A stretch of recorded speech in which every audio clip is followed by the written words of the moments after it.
mzakwethu, it is Durban Network eseThekwini la sikhona kwi-March and March la kuthiwa khona no illegal immigrant. Njengamanje ngine-member of parliament.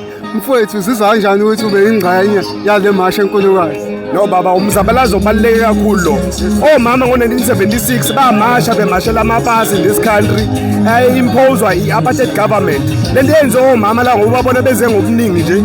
Umzabalazo obaluleke kakhulu. Ama-illegal immigrants iwona a-commit crime enkulu kakhulu eSouth Africa. Iwona abulala abantu, iwona letha ama-drugs, iwona kidnap abantu, iwona ntshontsha iy'moto, iwona bebhethekisa kakhulu i-crime. So umzabalazo obalulekile lo, njengelungu lephalamende ngiyawusapotha lo mzabalazo. Konke labo behamba khona sobe sikhona sibalekelela siqinisekisa ukuthi namaphoyisa waba-abuse ngoba balwela amalungelo abo.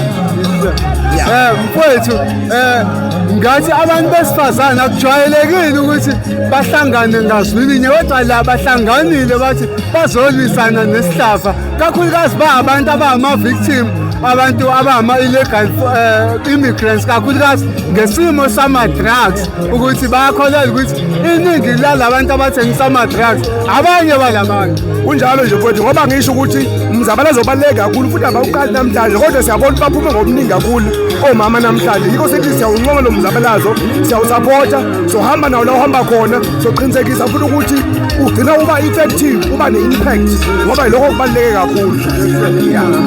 Izwi engathi selizwakele nale kunini eParliament ukuthi ikhona into ekhona la phansi on the ground.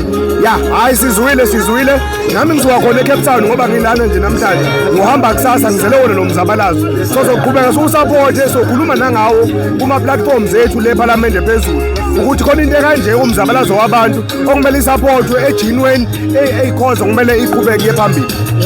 Siyabona ukuthi khona iphinifa neduka i-movement yabantu besifazane, khona ne-Operation Dudula, bese kube iyona i-March and March njengane-organization. Ama-organization ahlukahlukene kodwa akhuluma ngazwilinye athi no foreign immigration.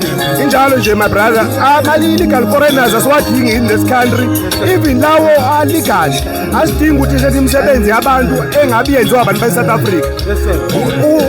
I-labor law ne-immigration law ithi akube iskaskili kuphela kumele sisebenze umuntu wokufika, hhayi aminye imisebenzi ejwayelekile nje leyo sisibona yenziwa yibo yonke, efana nama-waitresses, abanye ama-admin clerks, abanye ama-lecturers and all these other jobs efanele ngabe yenziwa abantu base-South Africa.